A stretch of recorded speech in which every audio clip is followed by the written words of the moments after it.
আসসালামু আলাইকুম। আমি আয়েশা সিদ্দিকা। আবৃত্তি করছি সুদেষ্ণা পাল ভট্টাচার্যের লেখা কবিতা ভালোবাসা কারে কয়।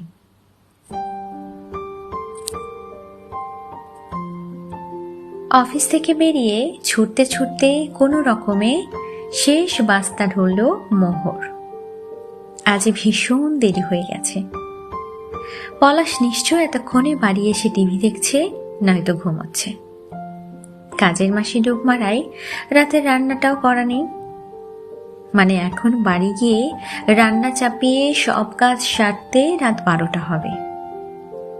পলাশ তো একটা কুটো নেড়েও সাহায্য করবে না। ভাবতে মাথাটা ঝিমঝিম করে উঠল মোহরের। ওদের 5 বছরের দাম্পত্য জীবনের সব দায়িত্ব কর্তব্যের দায়ভার শুধু যেন মোহরের। পলাশ আগের মতোই নিজের জগৎ নিয়ে আছে।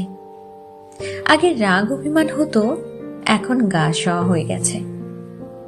ভালোবাসা কি একেই বলে? কে জানে। মোবাইলের আওয়াজে ঘোর কাটল মোহরের। পলাশ ফোন করেছে। এই শুনছো, রান্নাঘরে হলুদ কোথায় থাকে গো? পলাশের এই প্রশ্নে হঠাৎ অবাক হয় মোহর। মানে উনুনের ওপরের তাকে আছে, কিন্তু হলুদ নিয়ে কি করবে? তোমার দেরি দেখে আমি আজ রান্নাটা চাপিয়ে দিলাম, বুঝলে?